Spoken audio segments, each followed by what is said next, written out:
A dash of recovery thrown in. If you've ever had questions about the church, maybe a bit jaded in your attitude toward religion, well, you've come to the right place.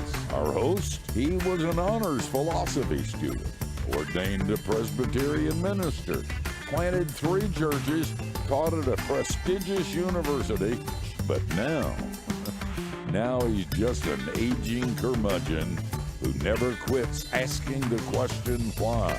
Life seems more complicated for me than it was years ago. What used to be apparent black and white issues have turned into an insane amount of grays and purples and blues. It reminded me of 3rd grade art class when we were first allowed to play with paints and shown how to mix colors. Blue and yellow could make the loveliest shades of green. And then, like every other ADD child, of course, I figured if 2 colors mixed was good, why not 3 and 4 and 5? And you know the result, that ugly shade of mud, which was irredeemable. Unfortunately, when I'm talking about life being complicated, it isn't as easy to understand as mixing paint. When what we learned was good ends up being not so good or even harmful, and then confusion kicks in. If it isn't right, what I thought was right, and wrong is what I was told was right, how am I to act? When what was cast in stone in front of the courthouse, the 10 Commandments I'm thinking of, is now forbidden on public property, who is making the rules? Or maybe more importantly, who has changed the rules and why? In college, I was taught that there were different views of ethics, the 2 primary ones being absolute and relative. Absolute ethics emphasized what was always true, no matter what. Relative ethics emphasized that ethics changed based upon the situation. The classic illustration given was based upon lying. If a Nazi came to the door, if the Gestapo was there and they asked you if you were hiding Jews in the attic, what would you say? If you tell the truth, they will surely be shot. If you lie, you have violated God's prohibition against lying. So today we talk about a man who actually faced those issues in that time with the Gestapo and Hitler and churches as messed up as church gets. His name was Dietrich Bonhoeffer. And to find out more, let's ask an actor who has played Bonhoeffer all over the world in the play Bonhoeffer 1945. Welcome back to Church Hurts and D. Paul Thomas. Thank you, John. It's great to be back with you. And by the way, Dr. Mayhew sends his warmest greetings to you. Oh, that's great. We certainly enjoyed our time with the both of you. But D. Paul, today, I was going to ask you to introduce us to this character, Dietrich Bonhoeffer, because many people may have not heard of him, but perhaps we'll get that answer if you just start by telling us how an actor, you, got interested in this man in the first place. All right, I'm going to throw you a quick curve. Is that all right? All right. Because at midnight last night, the realization hit me almost as never before, because it's been 26 years since I did Dietrich Bonhoeffer and Bonhoeffer 1945, and we're glad that it's available now on a video. But at midnight last night, I said, well, I've got to do this show with Dr. John Bash tomorrow. And I said, let's see, what is the date again? August the 9th. And all of a sudden, I woke up. Not that I was asleep, but I mean, I woke up and I said, wow, August the 9th, at dawn, at Flossenburg, 76 years ago from today, John, Dietrich Bonhoeffer was stripped naked and hanged on orders of Hitler and Himmler. Wow. You had no idea when you booked this show, did you, that it would be on the date of Bonhoeffer's death? But this isn't August. I know, but it's the same. It's the same thing. It's the I ninth. know. I got it. No, It's the I ninth. got it. That's It's the ninth, scary. but it is That's not the same scary. month. But it's just the same day is really what I want But to do. still say it again, though. He was stripped naked. He was stripped naked after a totally farcical trial that took place that night in Flossenburg, which was the last stop of his imprisonment over a 2-year period. And what really drew me to Bonhoeffer, I was a child of the church like you. I rejected so much of the church because I was brought up in kind of an uber fundamentalistic home.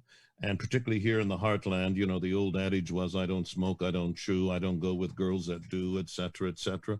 But in reality, I threw the baby out with the wash. And then I found Bonhoeffer.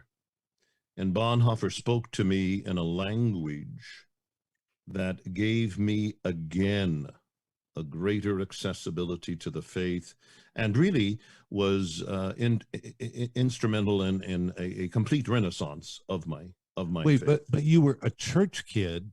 I'm kind of a one of those rigid churches that people say, you know, man, that I don't want anything to do with that God kind of thing.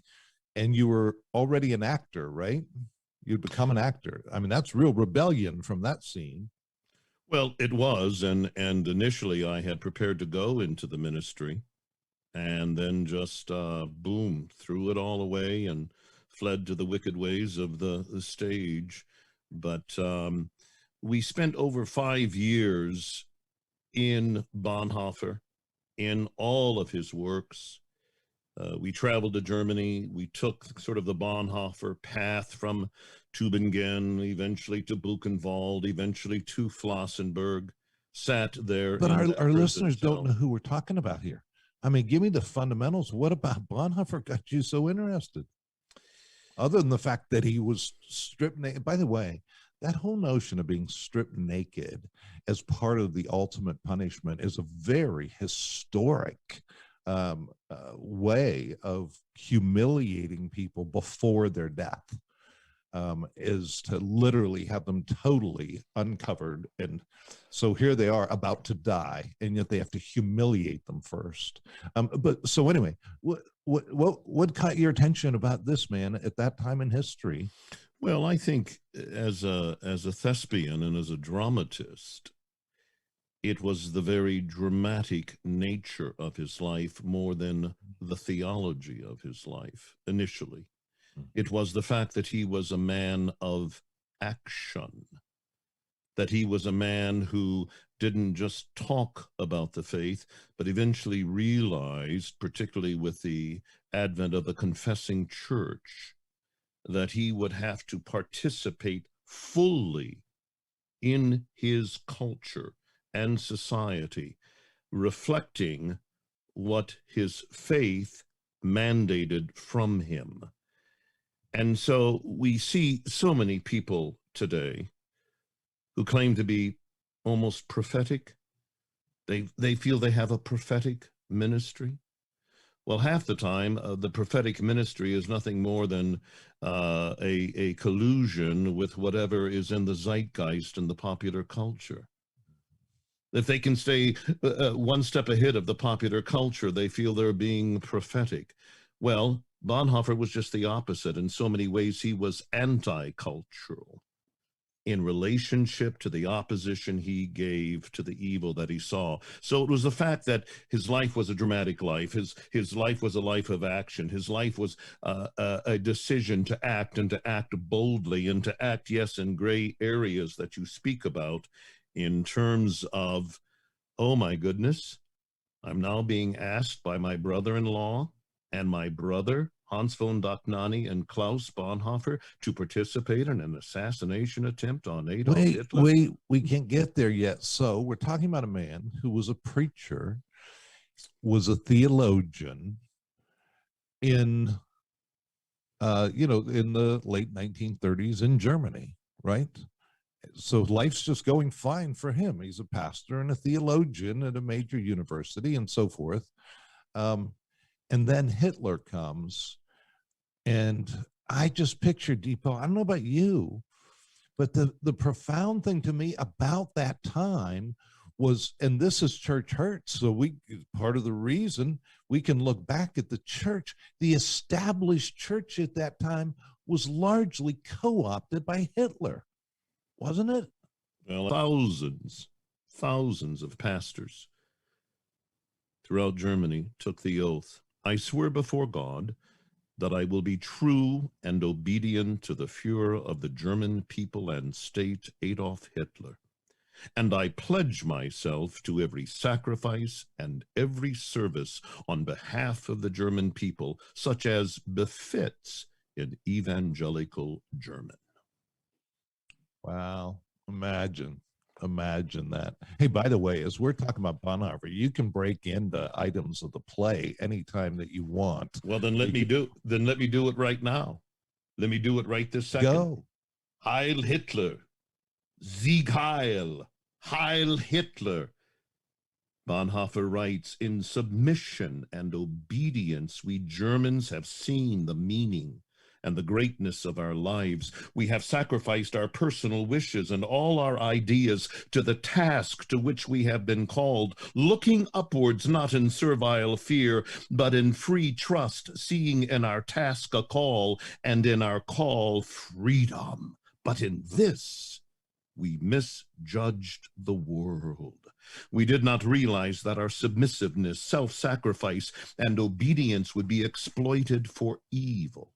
Evil disguised as truth, evil masquerading as light, charity, historical necessity, social justice, evil playing havoc with all of our ethical concepts, evil bringing all the true moral principles of Germany tottering and tumbling down.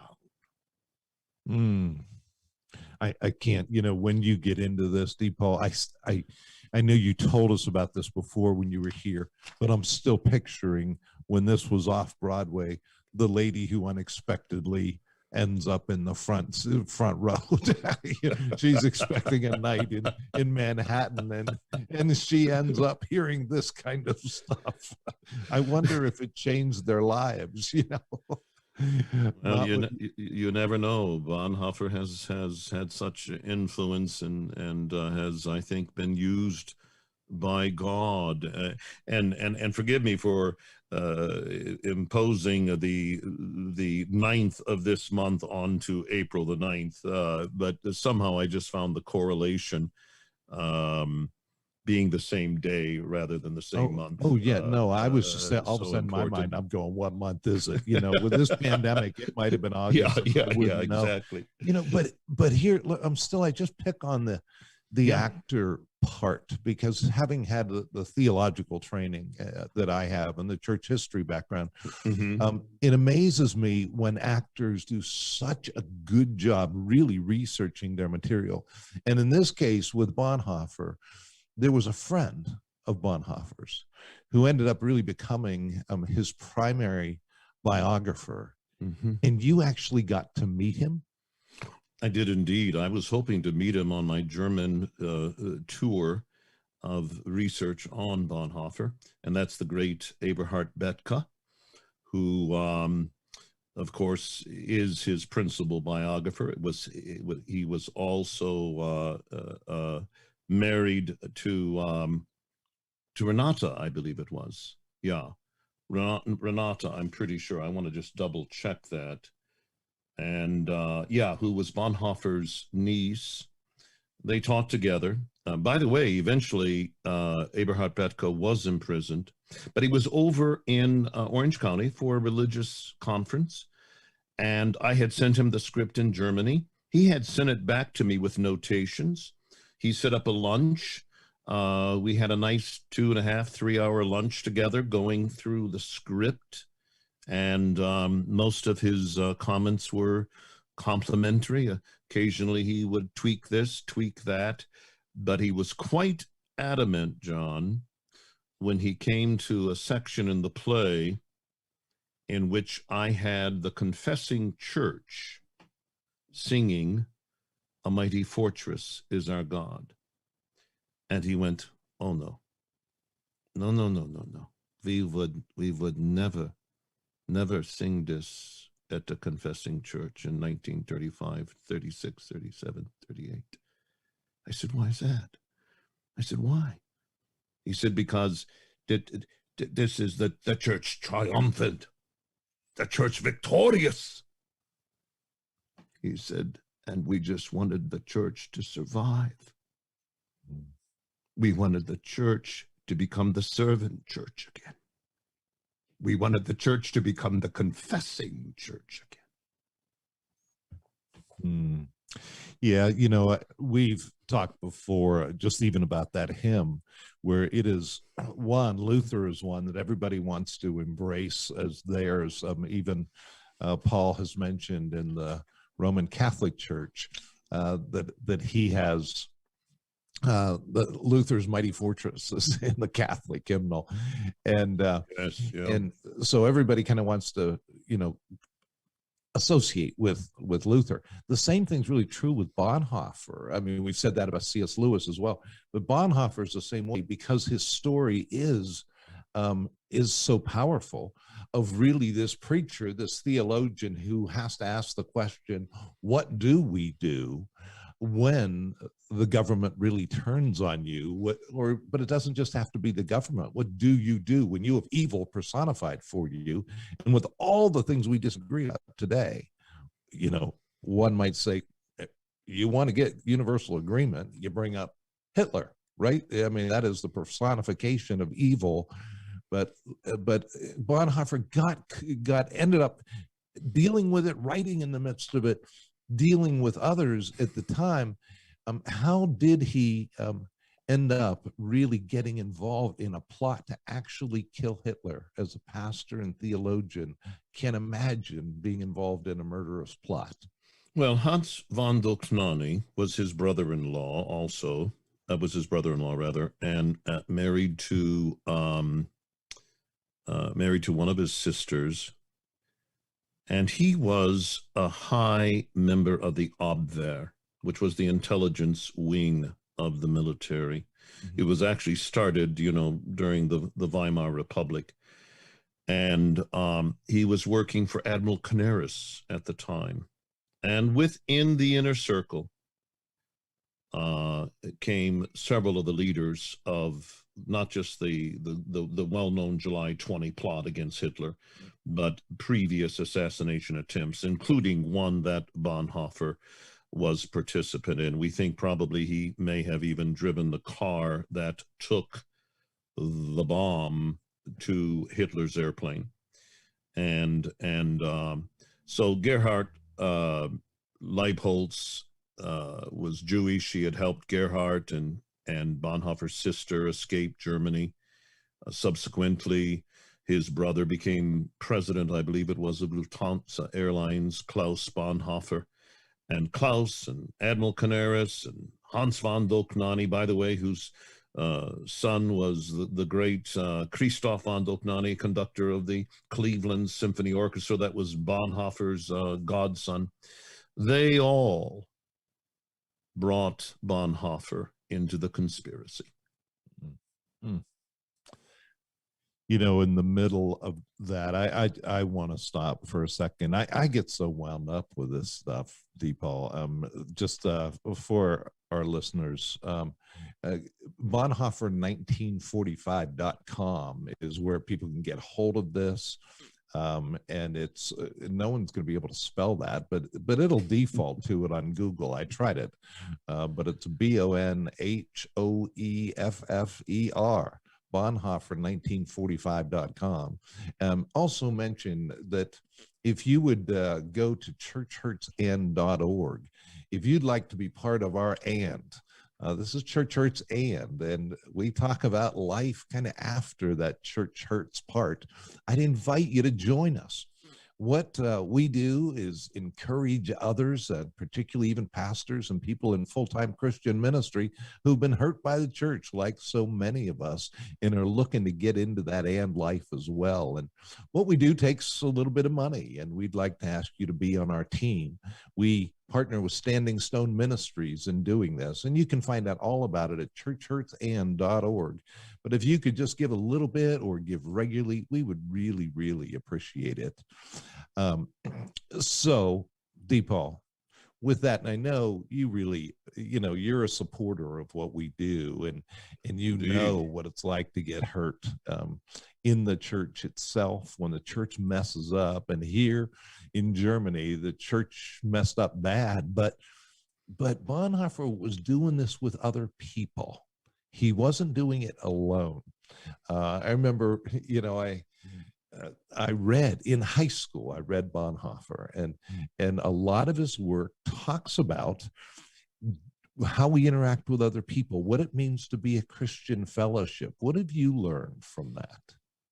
Well, of course, again, the confessing church is a perfect example of it. There was a seminary there at Finkenwald, and it really was a gathering of souls and spirits of like minds that just studied the word, that were willing to live almost a Spartan existence, constantly under the threat of the Gestapo. What's interesting is we're living in a time in which, churches have been closed, and there are an awful lot of things that have been happening in our political climate by virtue of COVID-19. But this was such a horrific time, John, as you well know. This was not closing down the church for the sake of a pandemic, et cetera, regardless of what you may feel about that and its value and so forth and so forth. The Gestapo systematically hushed Bonhoeffer up. First, they prevented him from publishing. Then they prevented him from teaching at the University of Berlin. Then they prevented him from having any a broadcast on the radio, which he used to do frequently. And then they began visiting Finkenwald. And then eventually they closed it down. When I read him, what struck me was when you talk about the church or getting together, I wasn't picturing people in big buildings. It seemed at that time, when you come under negative stuff from the outside, that people felt a privilege just of literally being together. Absolutely. Yeah. And of course, he's written extensively on it. I love that wonderful line of his: aren't people the most important thing in the world? What is the finest book, music, piece of art compared to one's family, one's friends, one's colleagues? There is that sense of Bonhoeffer that understood we can only manifest our faith in communion, that we have to be part of one another in a body. You wrote this play in addition to acting in it. Were there any particular parts that you just kind of, even as you were acting, that you were waiting to get to, that you can kind of just give us? I mean, that was like your favorite thing. Well, I found myself getting out the script after 26 years. And even though we've remastered this video that was shot at the 50th anniversary at the Edinburgh Festival, which was really interesting because the New York Times kind of killed us when we did it in New York, and then tell me about that, and then a little bit, and then we go to Edinburgh and we're praised by the London Times. And I thought, boy, if beauty is not in the eyes of the beholder, here we had the same play. The New York Times was critical of it. The London Times literally made it the pick of the day of the festival. And I think a part of it was the Europeans have such a better, almost empathetic understanding of this epoch, of this whole period. I mean, when they hear the name Stauffenberg, when they hear this name, that name, they know these names. They know what happened. They lived through this firsthand. And we're just a couple of generations removed. But listen to this prophetic word. For Bonhoeffer, in my judgment, was a true prophet. And tell me it doesn't say something about today, John. Telling the truth means saying how something is in reality. What is telling the truth? He asked himself that continuously, you see, because yes, he was lying to the judge advocates. Yes, he was protecting his Jewish friends. Yes, he was lying. So he asks himself, what is telling the truth in reality? Today, it seems that anything that is concealed, clothed, veiled, pure, and chaste is presumed to be disguised, hypocritical, deceitful, and impure. The private, inner, personal, and intimate sphere of one's life, ranging from prayer to one's sex life, as becoming the hunting ground for the zealot, for the probing psychiatrist, for the basis gutter journalist. If they can demonstrate to you and to a secure, contented, and happy world that it is really unhappy and desperate and in a state of existential despair about which it knows nothing and from which only they can rescue it, then their hunt is over, and the luscious meat of humanity is theirs to gnaw, devour, and lay their pernicious and incestuous eggs. It is a revolt from below. A revolt of mistrust, a revolt of envy and hatred, so that any kind of true quality, great vision, or grand generosity are held suspect. And these are the enemies to the true mass leveling of our culture. Our culture life has become a torso. And unless there is a renunciation of all that is expedient, topical, unless we break with the cult of the star, the celebrity, we return from the newspaper, the radio, and the cinema to the book, from dispersion to concentration, from sensationalism to reflection, and from vulgar virtuosity to true art, we are lost. You know, the whole emphasis today in church has seemed to become a consumerist mentality where we ask the question, where can I go to church where they're going to serve my needs the best? Where's the place that has the best program for my 5-year-old? Where's the one that's going to teach me the way I want to hear? Where's the one that's going to have the style of music that I want to have? And Bonhoeffer brings it to where I continue to come back to is no, it's about people attempting to worship God and to serving one another in that process, not coming to the table saying, oh, this is a restaurant, give me my worship off the menu. And Bonhoeffer nails that, doesn't he? Over and over. It's so real. Well, and that's the spine, what you're saying right now, of his cheap grace versus costly grace.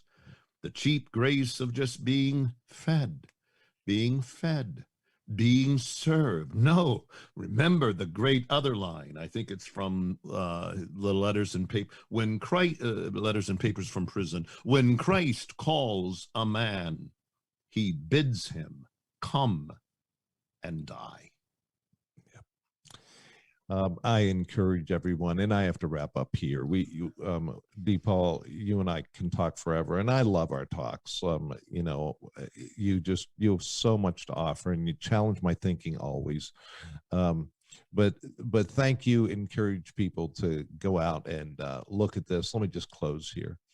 By the way, there's a study guide too. A 6-week study guide comes with it. I'm getting there. Trust me. You don't trust me. You got to learn. Yeah, okay. I trust you. I had the privilege of reading Dietrich Bonhoeffer when I was in high school.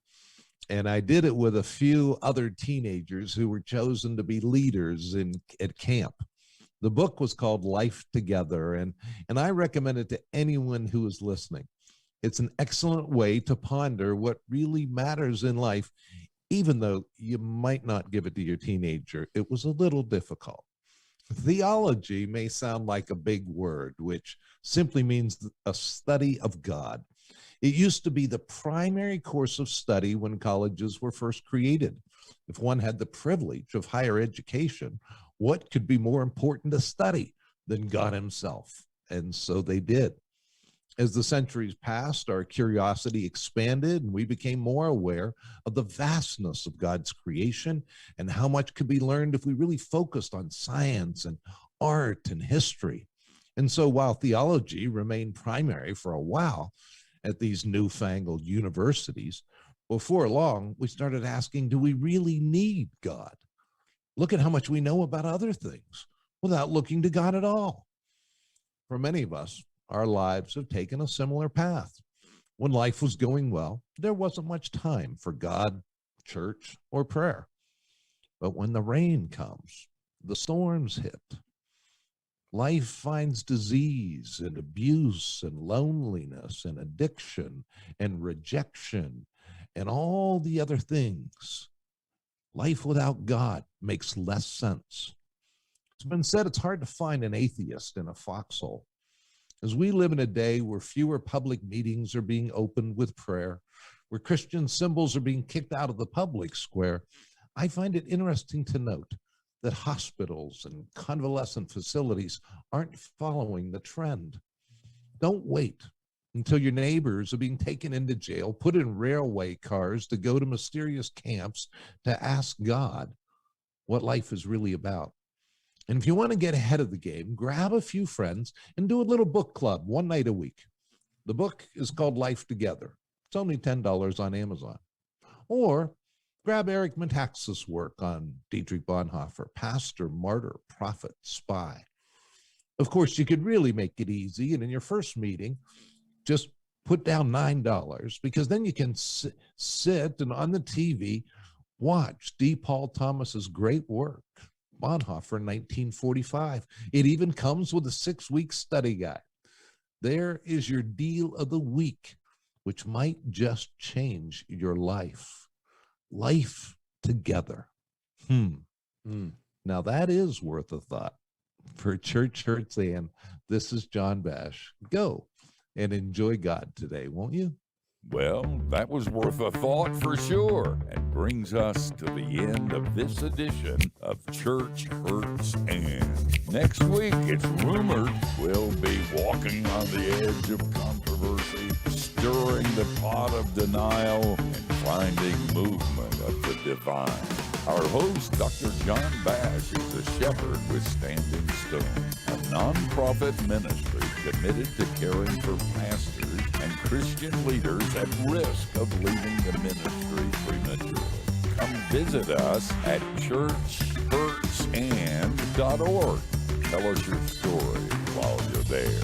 Until then, remember, church hurts isn't the end of the story. Now go into the and enjoy God today, won't you?